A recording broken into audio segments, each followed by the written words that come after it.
So the idea was to do a woman in history that has inspired me. Now, the time we live in, the media has a way of compromising the truth. However, I still was born in 1986. So picking a woman in history that was born 100 years before me, even though she may have inspired me, there's no relation in the times that we live in now. So I chose to pick Michelle Obama.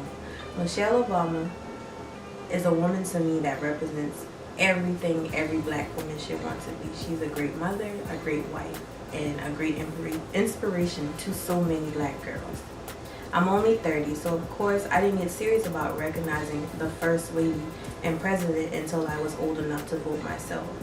I was a part of history in putting the first black family in the White House. I've never seen her paying attention to the woman on the president's arm until the Obamas came in office. She's a woman to me with such grace and class. She's a role model for every young woman. She's America's mom. So to me, the perfect representation of what I hope every black girl to want to be is Michelle Obama. She's everything black girl magic is about. Thank you for your service and for all the adversity thrown your way, showing us how to represent ourselves with everything of class. The person that I would like to talk is Sonia Sotomayor.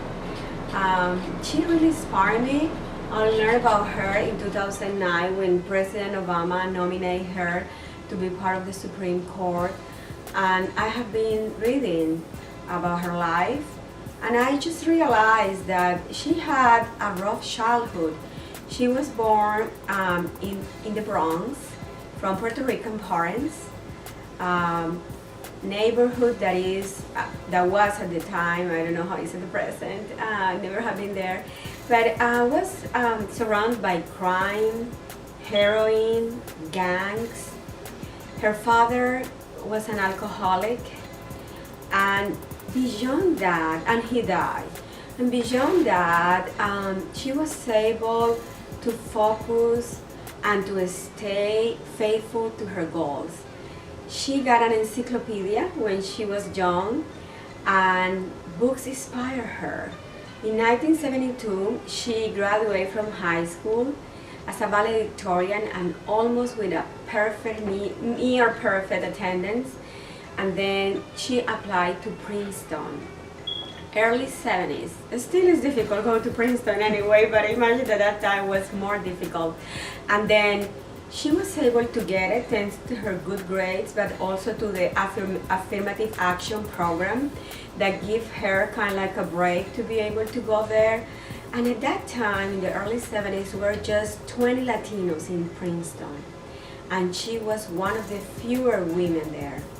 Then she had been making history for years. Maybe it's just for us, we just noticed her, or we learned about her in 2009, but she has been making history. Just keep in mind, from 1972, when she finished high school, until 2009, that's a gap of 37 years. Somebody working hard, somebody focusing on her dreams. Well, when she went to Princeton, she felt like an alien in a new land. She was really lost. She said that she didn't ask any questions during the first years of college. And I completely can relate to that. Still, even I have been in this country like 17 years, still I have difficulties to ask questions, and videos also, of course. Then, she didn't ask any question on her first year, and then she was able to build her confidence. Even her vocabulary was really poor at that time. Then she was able to overcome that obstacle and keep moving forward and do good grades. And at the end, she was an activist. She advocated for other Puerto Ricans. And after all the years, to be able to become the first Latina in the Supreme Court, it's not just casualty, it's not just a good luck or a good opportunity. That of course she got the opportunity, but she got that because it was the product of her work. And at the end, my inspiration from her is like the lotus flower. Beauty can come from the mud. Thank you. Hi, my name is Demetria, And I would like to talk about Queen Latifah. I think she's so inspiring. She was born March 18th, 1970, and she is an awesome inspiration.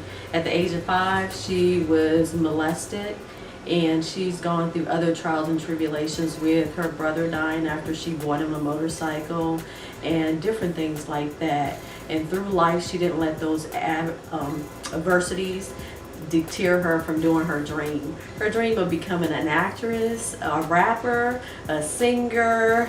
She's just so inspiring to me because of the fact that she does these things and she keeps going on. And that's the way I am. I love to keep going on. I will not let anything stop me, and I know that God is in my corner. And she does the same as well. She trusts in God and she believes in the faith in Him. And she's always doing something. She was the first rapper actually to be nominated for an actual Academy Award. Just imagine that, getting a nomination for Academy Award and then progressing onward and doing other things to help out people. Every time I see her, I think of her as a beautiful and inspiring woman and a mentor to others. Even though she looked at herself and she thought herself as ugly and disgusting from her weight and different things like that. That's the way I felt as a child. And after a while, I said, I can't let those things deter me from being who I am and who I want to be in life. And that's why I like her so much. She is very, very inspiring to me. Hi, my name is Trina Johnson, and I want to tell you a story about a woman who really influenced my life. I was in 4th grade, and we were given an assignment to go to the library, go to the biography section, and randomly pick a book. And we were supposed to read that biography, and then the next week we were supposed to do a book report, and then come to school dressed as that person. I picked the book. It was called Nellie Bly, the Investigative Journalist. And what I found out was Nellie Bly, her name was actually Elizabeth Cochran, but in the 1800s, women could not use their real names, so they always had pen names. And she chose the pen name Nellie Bly from the Stephen Foster song about Nellie Bly. And my parents loved Stephen Foster, so it was a perfect fit. But Nellie Bly, when she was 16 years old, she lived outside of Pittsburgh, Pennsylvania, and the editor of the local newspaper wrote an editorial about what are girls good for. And basically the article said that girls were good for cooking, cleaning, sewing, and having babies, and that money to educate girls was a waste of money. Well, Nellie was 16 years old, and she wrote a lengthy letter to the editor that was actually very well done, but she actually said that no, women and girls are good for a whole host of things. And the editor was impressed. He actually did not think it was written by a woman, and she had signed it Lonely Orphan Girl. Well, he published her response, and then he did a response. She wrote it again. And finally, he put an article in the paper, and he said, I want Miss Lonely Orphan Girl to come to the newspaper office and meet me. And he didn't know what to expect, but here came this 16-year-old girl from rural Pennsylvania, walked into his office, and he offered her a job. And she was like, okay. So she became a journalist, but she didn't want to write what normal women in journalism wrote about. She didn't want to write about gardening or sewing or cooking. She wanted to be an investigative journalist, and she actually became like the Barbara Walters of her time. She started writing about, she would go out on the streets and she'd interview women who were working in factories. She would interview women who were working at banks. She was really becoming an investigative reporter. She did that for a couple years. This was in 1880, sorry. And then in 1886, she quit her job in Pennsylvania and went to New York, determined to work for the New York Daily World, which was Joseph Pulitzer's paper. And they wouldn't give her an interview, but she was writing like freelance articles and sending them in, and they wouldn't give her an interview, but she was out there just writing articles and sending them in. They wouldn't give her an interview. And after 4 months, finally Joseph Pulitzer said, I don't know who you are, but come in because you're giving us great articles. So she went in, she got a job, and she became this celebrity. She did some crazy things. Her most famous stunt was she pretended to be crazy and got herself locked up in an asylum for 10 days. And she wrote 19 articles out of that. She changed the legislation. The Supreme Court heard a story of the treatment of the people in the asylums. And her 19 articles became a book called 10 Days of Madness, and it went to the New York Times. Well, it wasn't the New York Times at the time, it was the New York Daily News, but it became one of the bestsellers in the United States. And then her next stunt was she decided that she wanted to travel the world. She wanted to see Jules Verne's 80 days, around the world in 80 days, if she could beat it.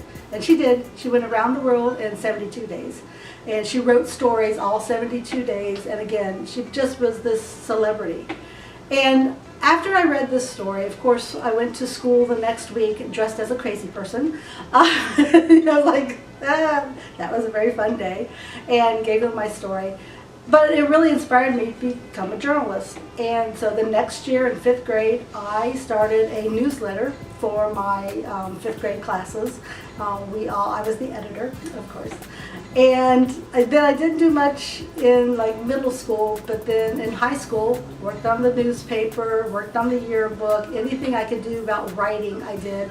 Then I went to college as a journalism major, and was a reporter for the first 4 or 5 years of my career. And it all goes back to my 4th grade love of Nellie Bly. The person that I chose to honor, who means a lot to me, is Diana, the Princess of Wales. And she was very, very young when she started in public life and died at a very young age, just way too young. But in her short lifespan, she accomplished a lot. What drew me to her, interestingly, she's born the same day as my mom, although obviously different years, but July 1st.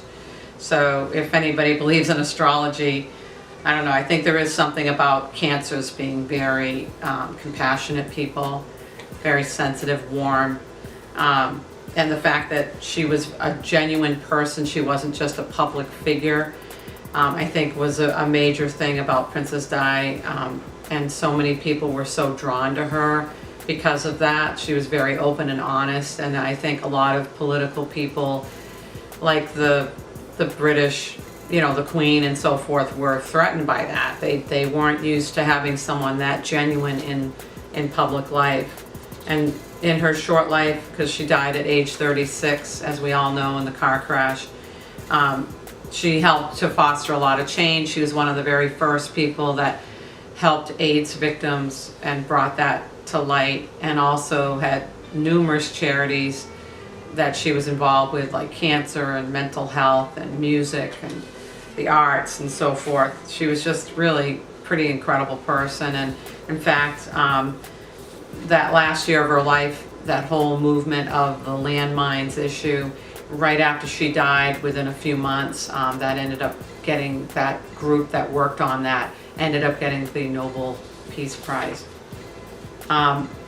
So yeah, Princess Di, I just thought she was pretty incredible. I mean, obviously nobody's perfect in this life. She had, issues herself that she was dealing with, and she had a very sad childhood in a way, because her parents ended up divorcing, and they were actually hoping for a son before Diana was born. So it kind of, some of that feeling trickled down when she had Harry, her second son, because it's almost, there was some tension there in her marriage too going on. And so it was just kind of interesting reading about her life.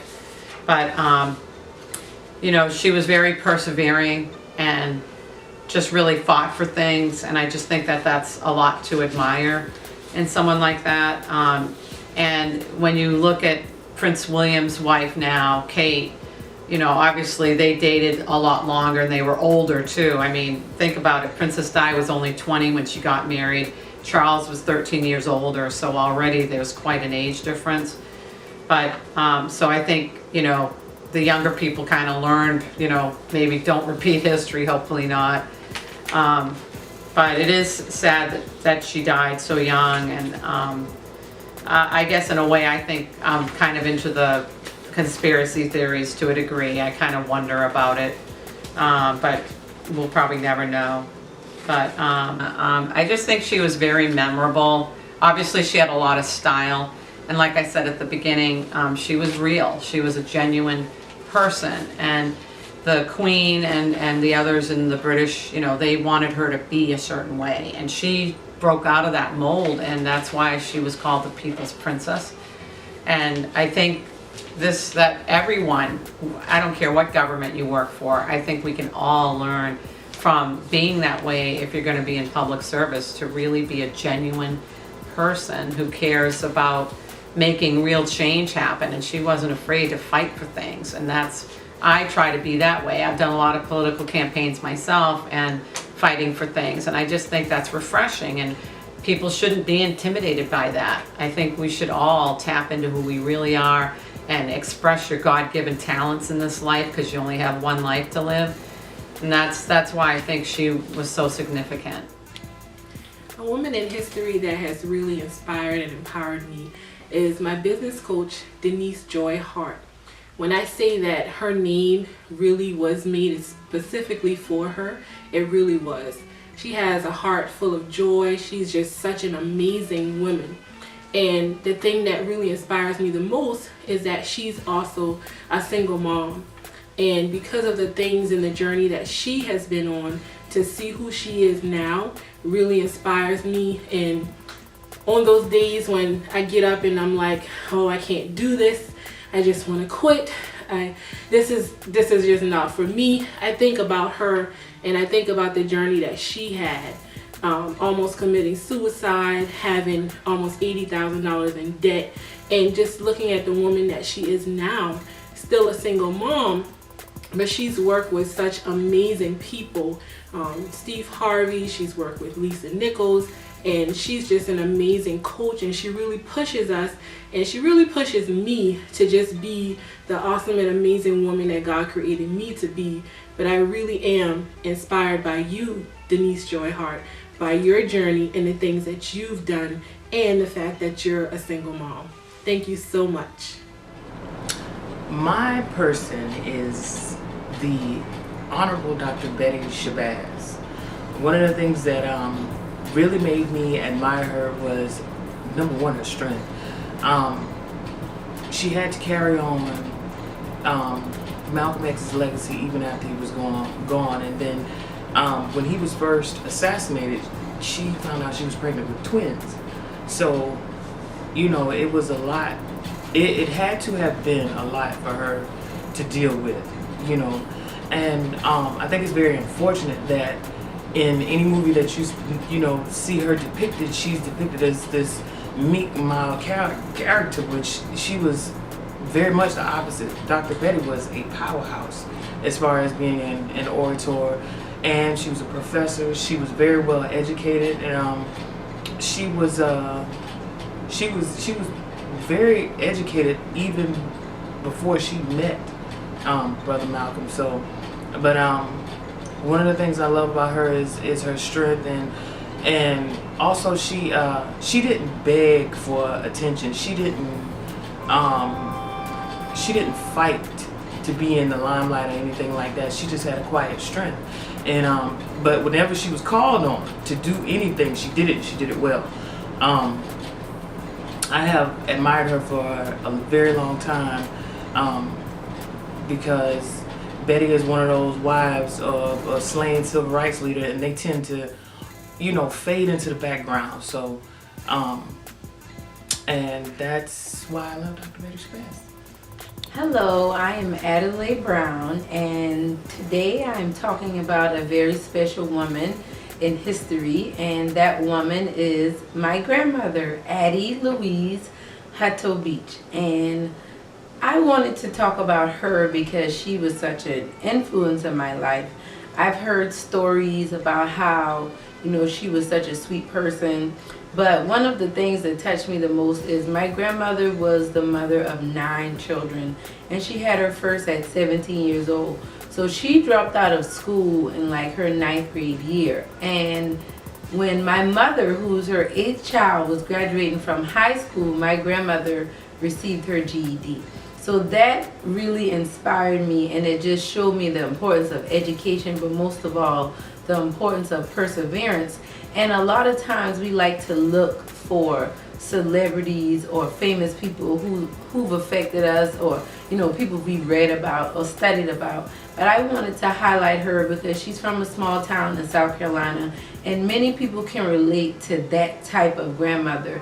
And I just wanted to highlight how important she was in my life. She taught me the value of loving the Lord and putting Christ first. She taught me how to treat people no matter how they treated me. But most of all, she taught me to value myself and to love myself no matter what took place in my life. And I know that has a lot to do with why I do what I do, being a coach and a mentor and an author, because I want to share that with other people. So I just wanted to take this time to highlight my grandmother, Addie Louise Hutto Beach, and thank you all for this time.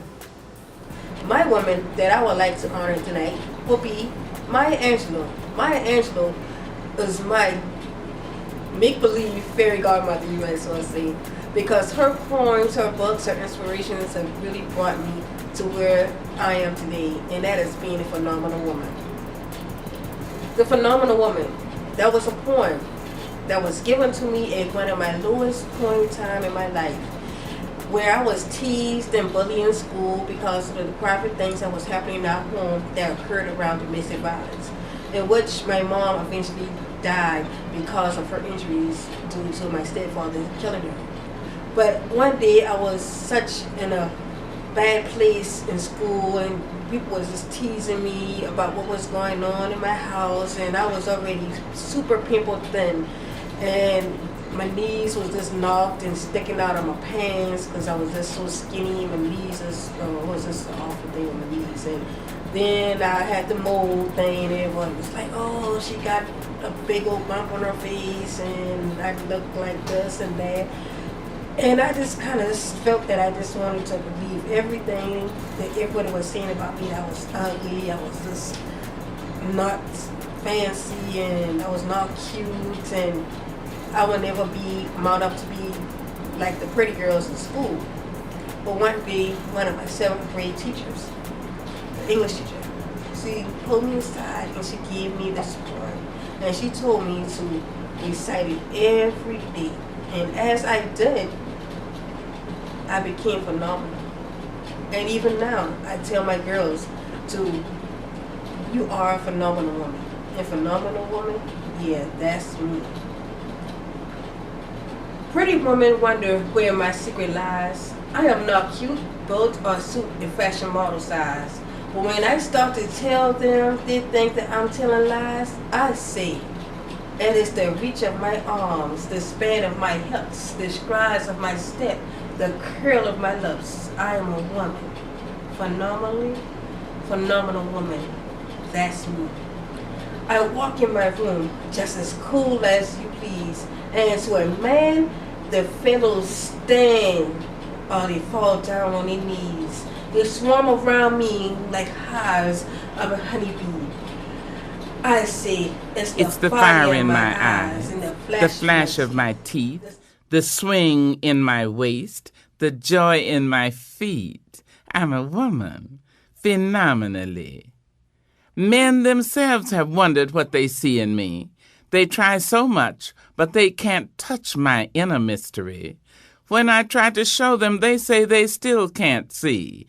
I say, it's in the arch of my back, the sun of my smile, the ride of my breasts, the grace of my style. I'm a woman, phenomenally. Now you understand just why my head's not bowed. I don't shout or jump about or have to talk real loud. When you see me passing, it ought to make you proud. I say it's in the click of my heels, the bend of my hair, the palms of my hands, the need for my care, because I'm a woman, phenomenal woman. That's my mother and all your mothers, and my grandmothers and your grandmothers, and my great-grandmothers and your greats and my great-greats and all you women and me.